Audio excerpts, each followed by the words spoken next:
Hello, good morning. So we will start in about 5 minutes.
So good morning again. So we will start in around 2 minutes.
Okay, so let's start. Okay, so today we will have a very quick review of the remaining introduction on logical operators, and also we will introduce a new concept called logical equivalence. So last time we have defined what is meant by negation, what is meant by and, what is meant by or, and what is meant by exclusive or. And now we will introduce a new one. This is called conditional statement. So again, we will have two propositions as the input, and then we can combine P, Q, these two propositions, into a new proposition called P implies Q. So this is the way that we write it, P and then a right arrow, Q. And this proposition means usually we will read it as if P then Q. The truth value of this proposition is false when P is true and Q is false. Otherwise, we would define that it is true. So let's take a very quick look of the definition. So we can define this operator, this imply, using a truth table. So if we look at it, P here, Q here, and the result of P implies Q. So there is only one entry that is false. So when P is true, Q is false, it is false. For the other cases, it is defined as true. Now, if we map it, if we look at it in natural language, something like, if it rains, I will bring an umbrella. So you will say that, oh, whenever it rains, then I bring an umbrella, then you will say that, oh, this is going to be something for a true claim. But on the other hand, if you find that for some day, when it rains, I didn't bring my umbrella, then you will say that I'm making a wrong claim. So in that case, we will judge whether the claim, if it rains, then I will bring an umbrella, is true or false based on what happens when it rains. And strangely, when it doesn't rain, then we don't care. And here, for logical proposition, we will automatically define this to be true whenever the first part, P, is false. So this is something strange to most of us, but then you can convince yourself in this way. So the only case that you can say the claim, if it rains, then I will bring an umbrella. The only time that you say this claim is wrong, this is the only case. It is when it really rains, but then I didn't bring my umbrella. So this is the only case that this claim is wrong. But for all the other cases, we will just say it is going to be true. So again, when I have a statement, P implies Q, it doesn't say that P implies Q is going to be correct. It is just a connection of the statement P and Q only. So P implies Q could be true, it could be also false. It is based on the value of P and Q. Okay, and then in English, so we will have some extra thing. So that P implies Q. Usually P is called the hypothesis or the premise in English, and then Q is usually called as the conclusion. And then how do we read this one? P implies Q. So P implies Q is the most common way to read this part, okay? But then there are also other way that we can read it. So people sometimes read it as P only if Q, or Q if P, or Q follows from P, and so on and so forth. So there are a couple of different way of reading this. So basically, the first part is the if part, and the second part is the only if part. So we can say if P, then Q. So this is one way of saying this, or P only if Q, or artistically, you can say Q first, but then remember that the P is if part. So Q if P. So Q if P and if P then Q, they are the same. Okay? And this one is also very natural, okay? Because Q is on the right hand side, so we say that Q follows from P, okay? And then there are two interesting words that I believe that you may have already studied this in your high school. So we will also say that P is sufficient for Q. So what does that mean? Okay, sufficient means enough. So it says that if P happens, it is enough to say that Q will happen. Okay. On the other hand, necessary means that, okay, so when P happens, it is necessary that Q must happen. So that Q is necessary for P. Is that okay? So P is sometimes called the sufficient condition, and then Q is sometimes called the necessary condition. So a necessary condition for P is Q, or Q is a necessary condition for P. Similarly, we can say P is a sufficient condition for Q. Is that okay? So just get familiar with this. So we have some examples here. So suppose that P represents this sentence, you get an A in this course, and then Q says, Q is the other statement, you pass the course. We don't know whether this is true or false. We don't know whether this is true or false. But then let's try to combine them, and then to get a statement like this. You get an A in the course only if you pass in this course. So what does that mean? So only if means that this is on the right hand side. So this is P implies Q. Is that okay? And then you pass the course only if you get an A in this course. So here it is Q implies P. Is that okay? You get an A in this course implies you pass the course. This is the most common way, the most natural way of saying this. So here it is, the first part is P, the second part is Q, so this is P implies Q. And the next one is Q implies P. Okay? So I'm saying this a little bit fast, but then go home and then do this by yourself and double check your understanding. Okay, a little bit more words. Okay. So we have P implies Q. Okay. So based on this, we can also talk about something that is related or something that is closely related. Okay. So if we change the position of P and Q into Q implies P, then this is called the converse of P implies Q. Now, converse doesn't mean that it is the same as P implies Q. So usually converse and the original statement, they may normally have different kinds of truth value. Okay. But then, okay, then we have another one. The other one is the contrapositive. Contrapositive means we exchange the role of P and Q, and then we do the negation on both of them. So P implies Q, the contrapositive will become negation of Q implies negation of P. So here, negation of Q is one thing, and negation of P is another thing. So we have one proposition here implies another proposition. And then interestingly, the truth value of P implies Q is always the same as the truth value of the contrapositive of P implies Q. So this one will always have the same truth value as of this one. You didn't need to tell me what is the truth value of P. You didn't need to tell me what is the truth value of Q, but I will always tell you that this one will always have the same truth value as this one. Okay? And then the inverse of P implies Q, this is not very common, but then we will just define it as we start with P implies Q and then make negation on both sides. Okay? So the inverse and the converse will have the same truth value.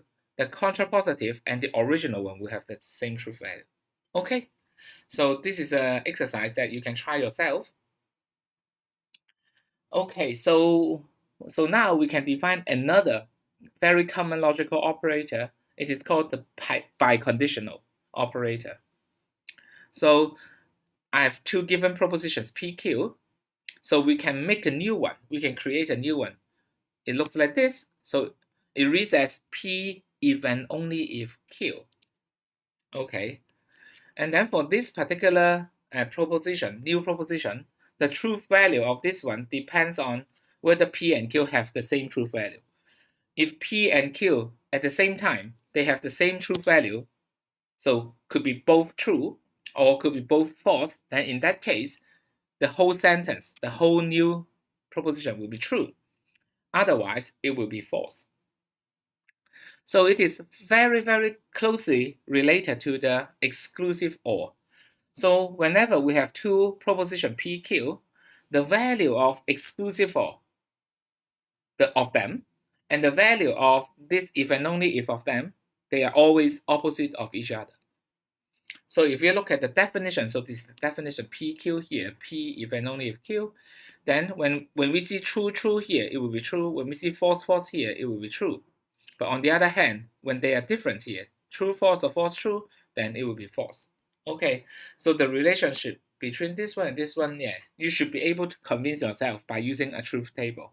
They are always opposite of each other. Okay, the next concept now here is something called a compound proposition.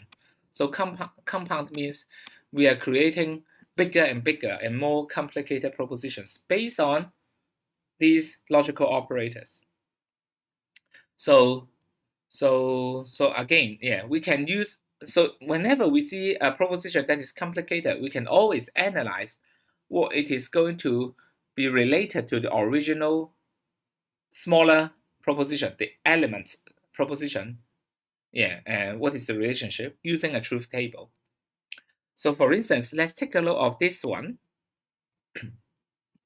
Let's take a look of this one. So this is a very complicated proposition.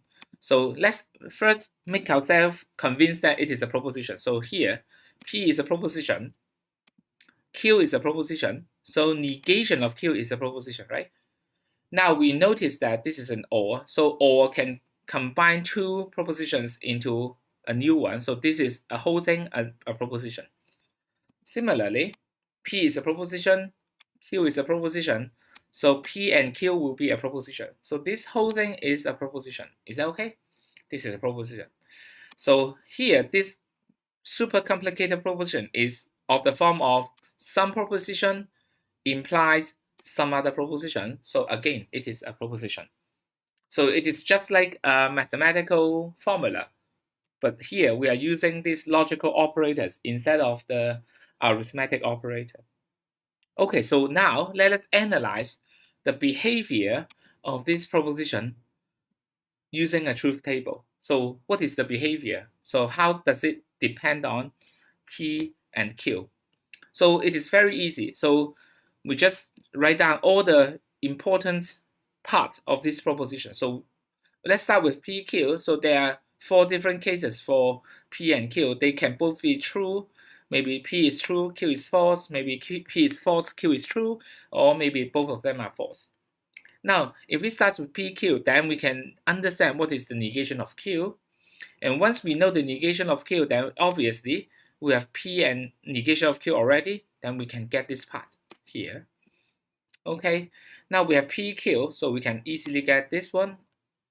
And once we have this proposition and this proposition, then we will get the first proposition implies the second one. Is that okay?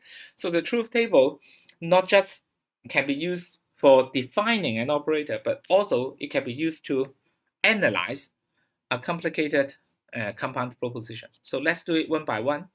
Now Q is true, false, true, false. So negation of Q will be false, true, false, true. Okay. Now P or not Q. P or not Q, we just check this entry and this entry. If one of them is true, then it is true. Now true, false, true, true, true, true, false, false, false, and false, true, true. So we can compute this column. And P and Q is true, false, false, false. We just take a look of this one. And now for this one, this one implies this one. So true, true, we get true, true, false, we get false, and now false anything, we will get true, true, false, we will get false. Okay, so the end, this is the column that we have. Now, if you look at this column, this is true, false, true, false. It is actually the same as true, false here. So what does that mean?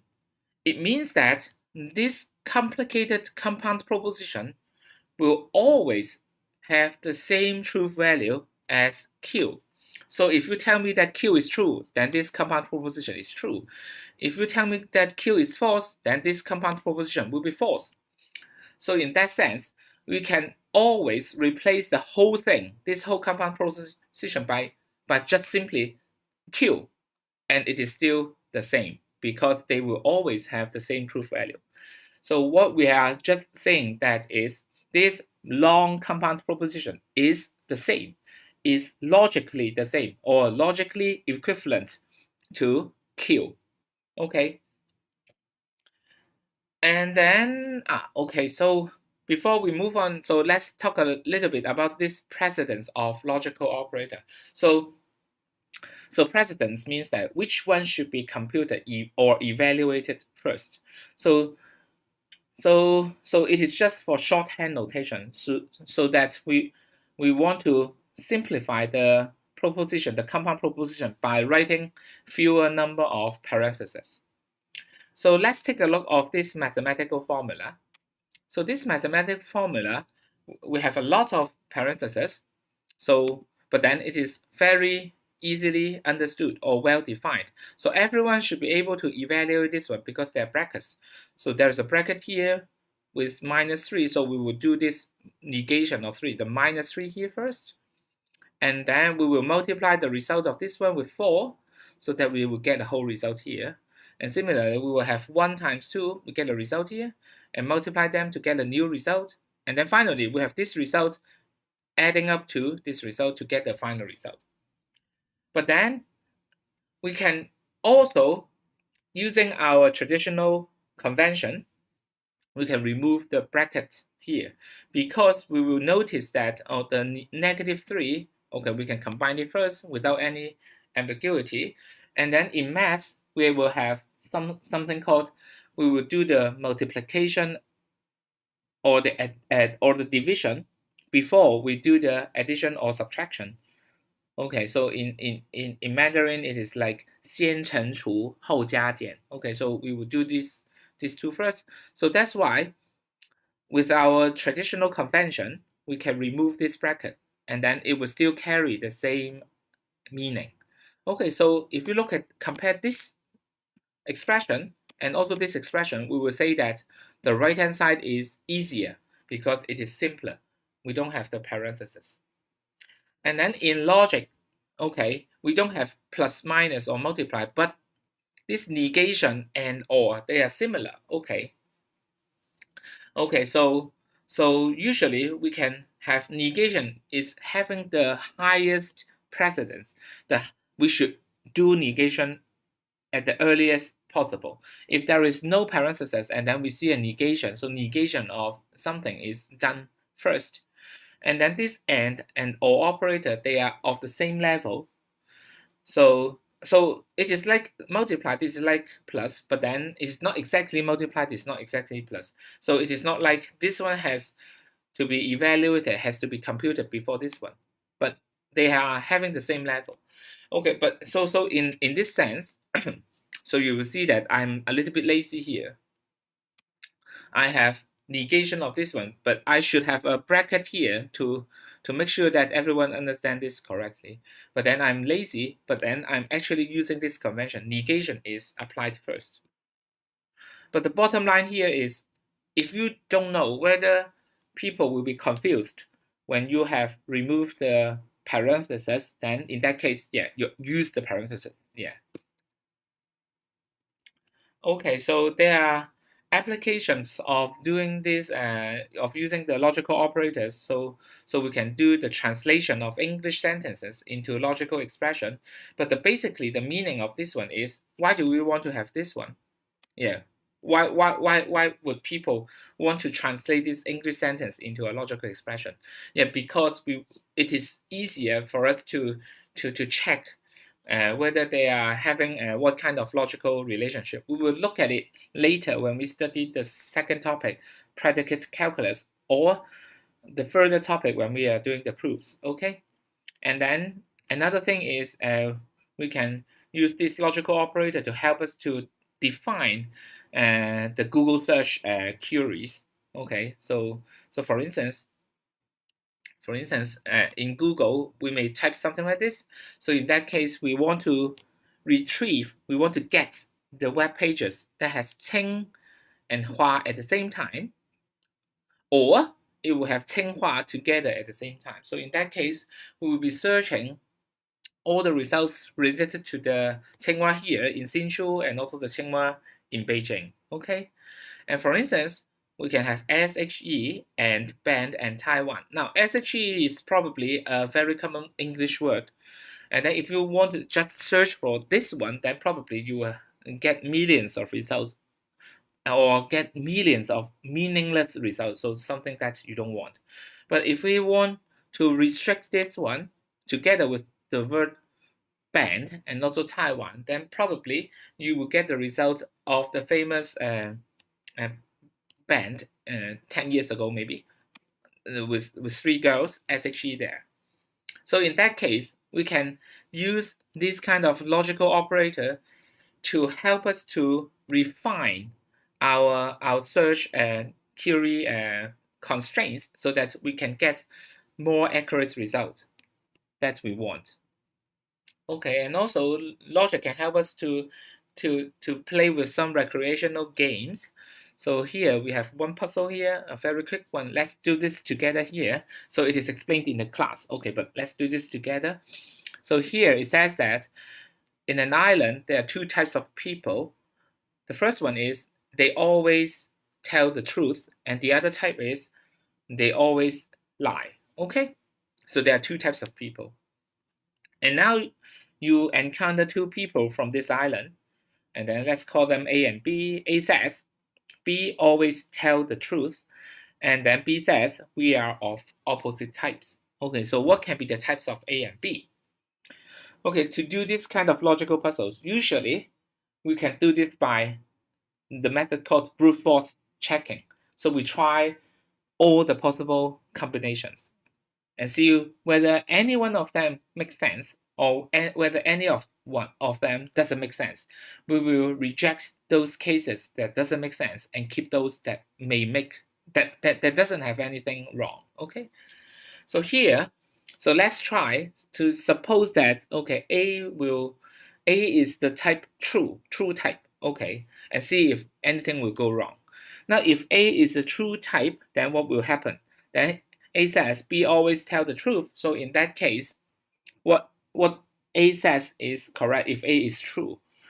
But in that case, B is also true, but then B is saying that we are of opposite types. So then it doesn't make sense because if A, B are both true, then B should not say something like this. So at this point, we can reject the case that A is a true type. So actually, we are rejecting two cases. We are rejecting the case that A is true, B is true. We are also rejecting the case A is true, B is false. Is that okay? Then how about A is false? Okay. Now when A is false, then what A says is something lying. So in that case, B tells the truth is wrong. So B is telling lies. So B will be a false type. And then when A and B are false, then it makes sense for B to say that we are of opposite types because B is also trying to say something wrong. So in that case, A and B are both false. It is a possible case, okay?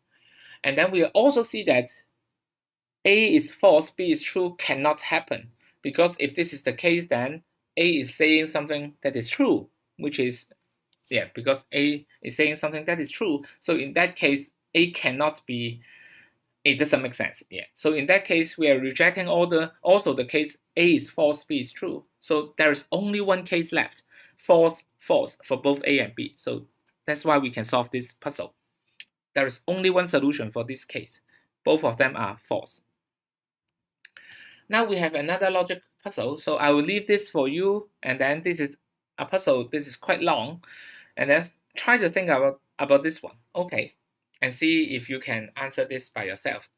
And then when you see a puzzle like this, okay, try to make the simplification of this one. So maybe here it says that at the third time something happens.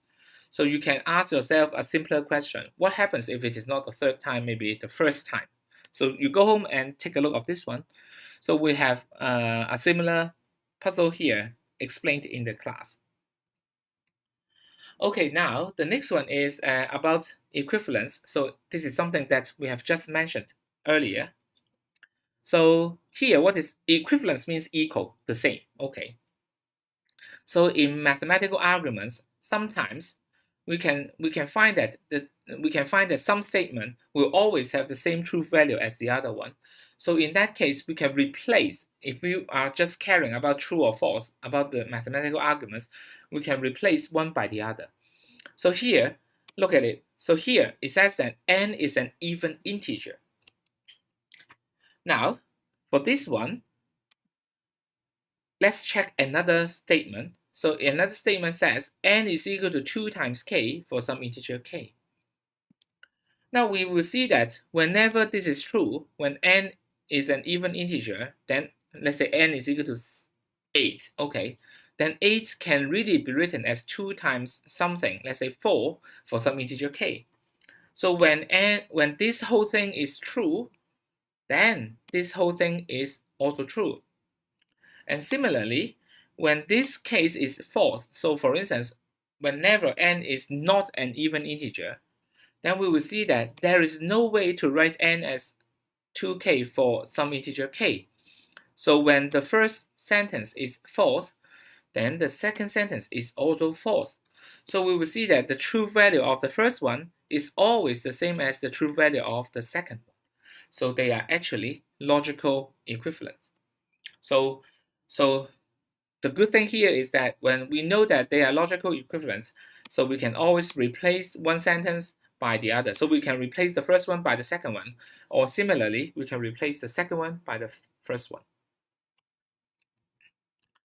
Okay, so, and then in a lot of mathematical proofs, then we will need to use this type of equivalence. So that's why we want to understand, okay, in what case, yeah, things will be logical the same, okay.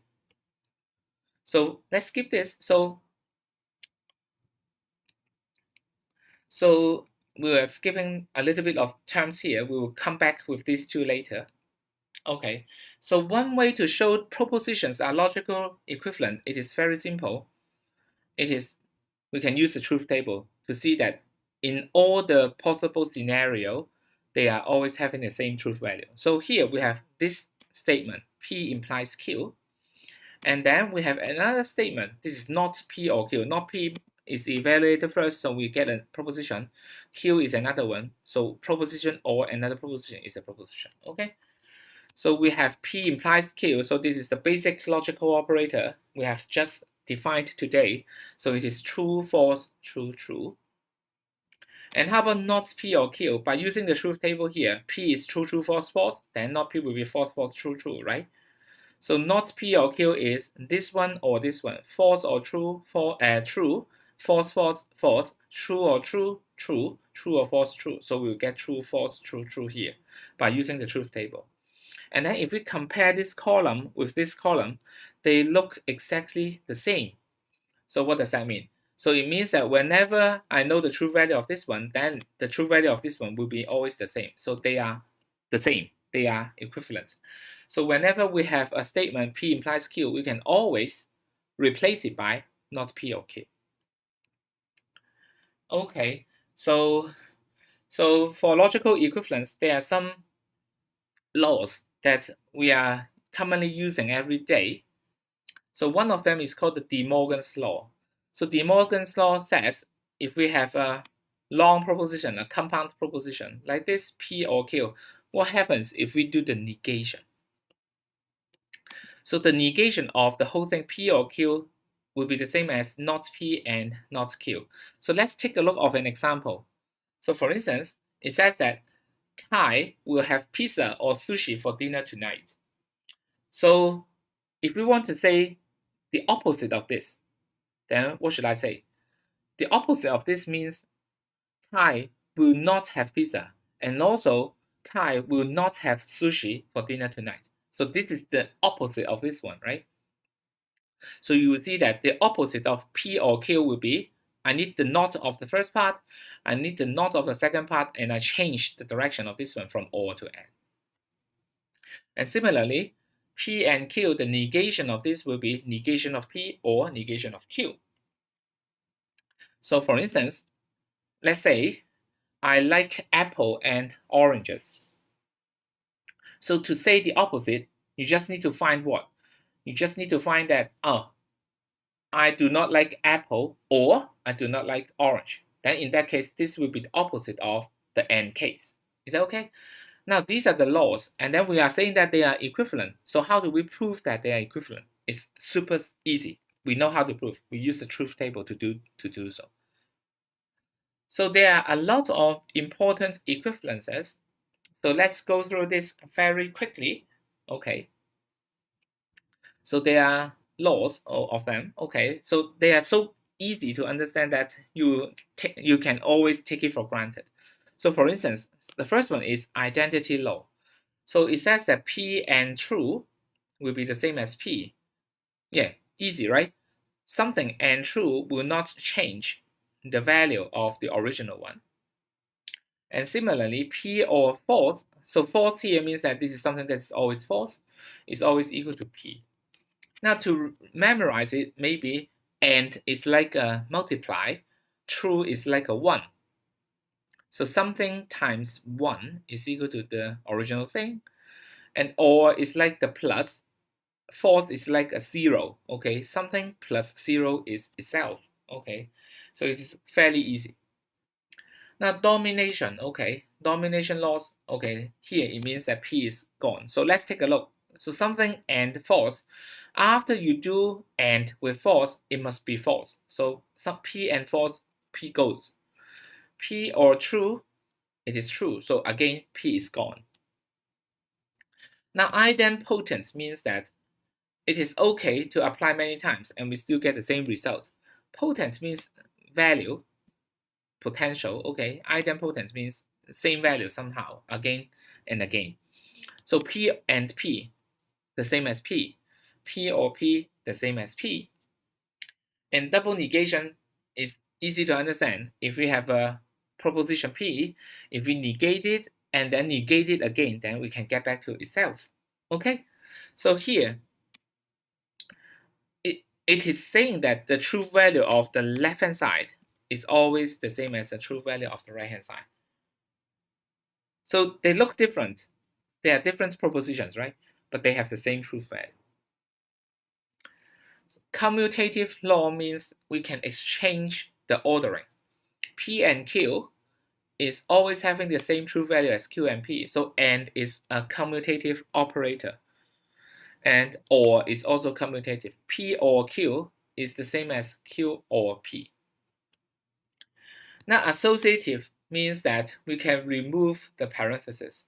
So when we apply the same operator, P and Q and R, so here we do Q and R first and then do P and later, it will have the same result as we do P and Q first and then we do and R later.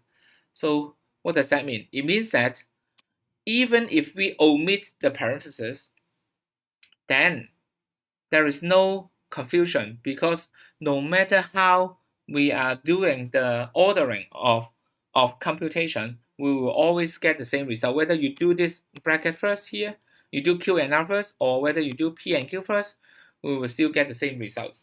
So in that sense, we can omit the parentheses. And similarly, P or Q or R, we can omit the parentheses because the ordering of applying Q or R first or applying P or Q first will still get the same result for this whole P or Q or R. Is that okay? Now this commutative law and associative law, when we combine them together, it means that P and Q and R it is the same as Q and R and P, and it's the same as R and P and Q, and so on and so forth. So we can not just remove the parentheses, we can also exchange the order of this thing, as long as we are talking about the same operator here. So and. Okay, or in the second case, or, and then or. Okay. Now the next one is something that is super interesting. So we call this the distributive law. So in arithmetic, we have distributive law. So we have 5 times bracket of 1 plus 2. Something like this. Remember, okay, so let me read it again. 5 times open bracket 1 plus 2 close bracket. Okay, so we know that this is what? It is the same as 5 times 1, the result of this one, plus 5 times 2. Is that okay? So here we have something similar. So look, let's take a look of this. P and is like a multiply, okay? Q or R, or it's like a plus, okay? So it is like P times Q plus R. It is the same as P times Q plus P times R. Is that okay? So this is natural, okay? So this is natural to see this is correct, and then it works. Okay, how do we prove that this is correct? Yeah, easy. We can use the truth table to do so. Analyze all the different cases.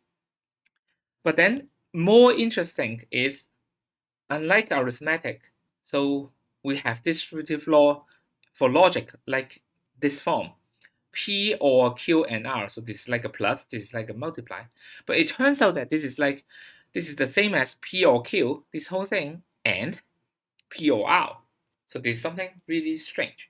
But why is it true? It is also not difficult to show. We know the first part is true, and somehow by doing De Morgan's law, using De Morgan's law, we can derive the second part. Okay, so this is called these two are the distributive laws in logic. And then De Morgan's law we have just mentioned already. Another one is called absorption law. So this one is not that very common, used daily, but then it is used in a lot of something that we call it the mechanical proving. So we use the computer to check whether the statement they are equivalent or not equivalent. So this is somehow used in computer mechanical checking. So here in the absorption law, we will see that although originally we have a compound proposition, but later one part is gone. So here it says that P and bracket P or Q, it is the same as P. So let's convince ourselves by checking. Okay, by checking. Suppose that P is true. Then this part is true. P is true, true or anything is true. So true and true is true. So when P is true, the result is true.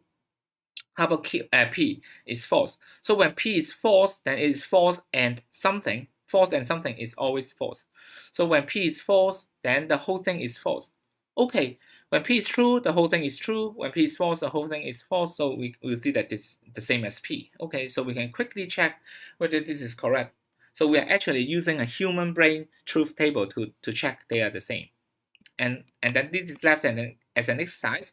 So you can prove this by also using a truth table, or you can use De Morgan's law. And finally, this negation law. Negation law means that when P is combined with negation of P, what will happen? P and negation of P, one of them will be false. Because one of them will be false, and something will be false. So it is going to be false. P or negation of P, we will see that one of them is true. So true or something must be true. So in that case, P or negation of P must be true. Okay? Okay, so now let's get back to two new terminology I want to say. Okay, so I want to describe the word tautology here and the word contradiction here. So tautology means it is something that is always true. So P or negation of P, this whole thing is a tautology, because no matter what happens to P, it is the whole thing.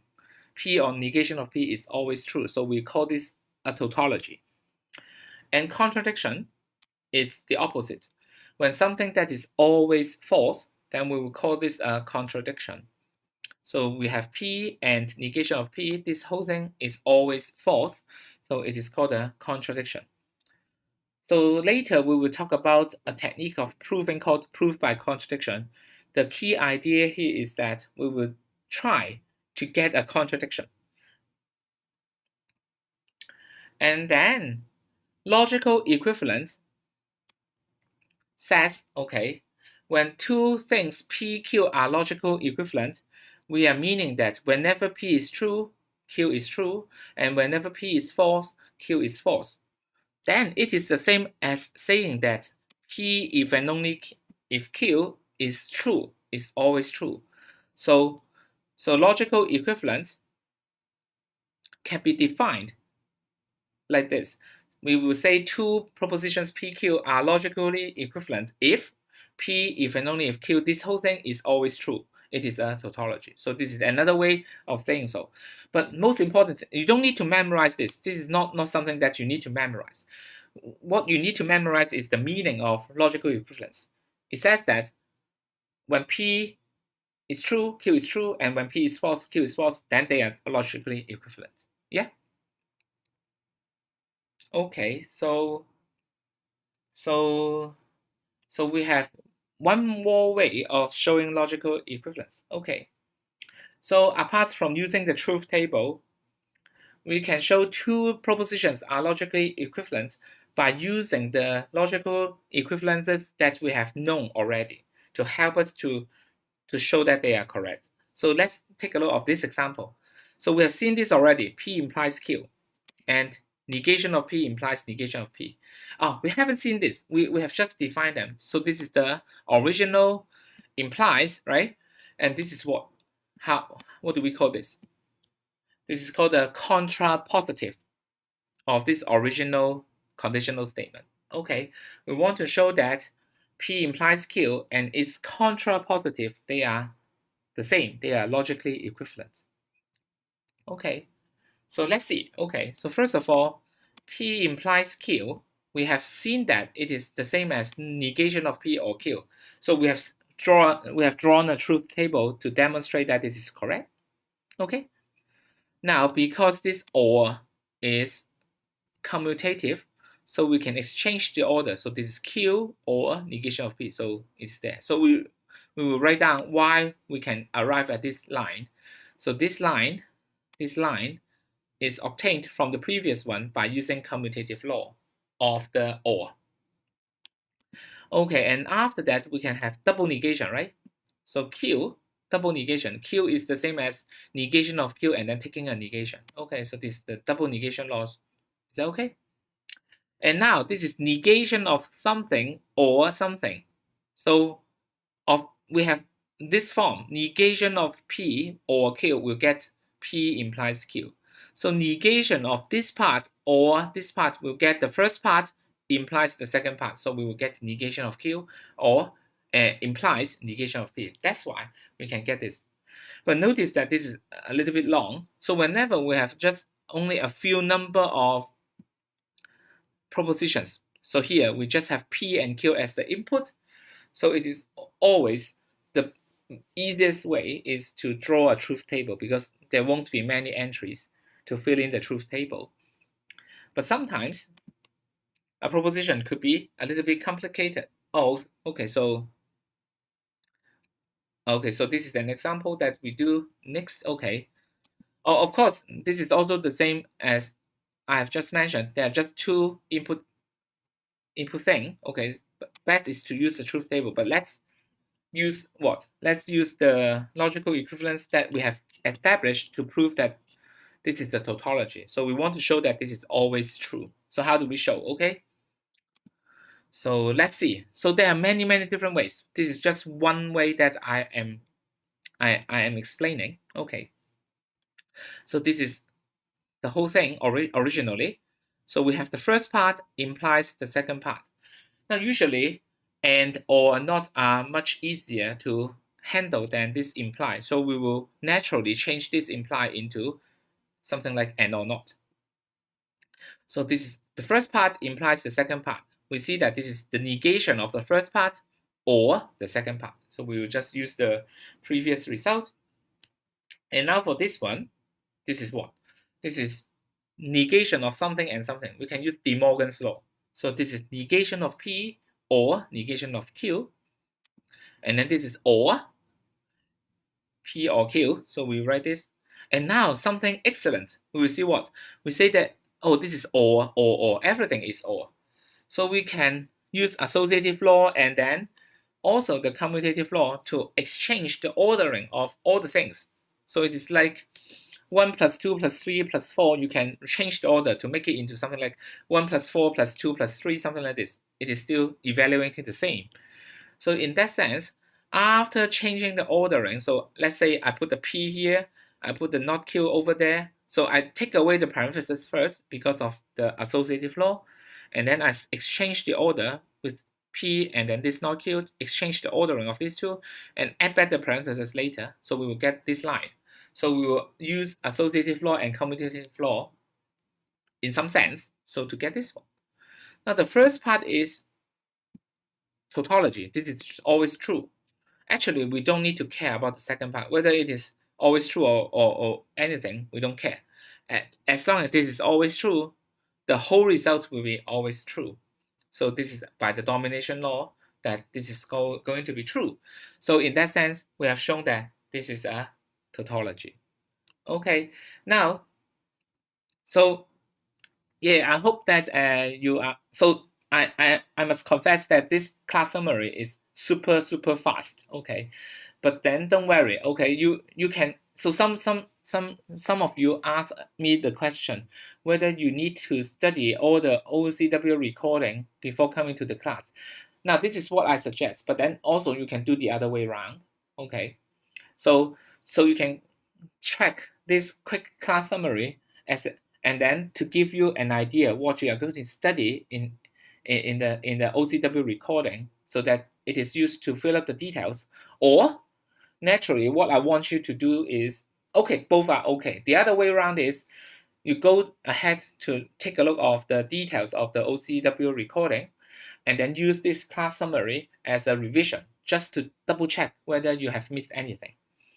Okay, the bottom line here is whenever you have questions, yeah, please ask us. Okay, yeah, we will try to answer all of your questions in the tutorial on Monday. Okay, yeah, I'm really sorry that we cannot meet face to face due to this COVID situation and also the class size. So we have a huge class size, so it is not easy to meet face to face. Otherwise, I would really be happy to chat with you in person, yeah, seeing you.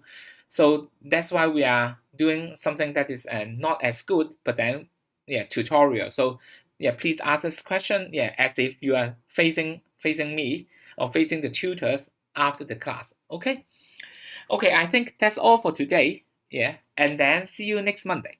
Okay, so we will have a tutorial. Let's work out some of the truth table example, and perhaps we will have a logical puzzle with you. Okay, that's all. Thanks.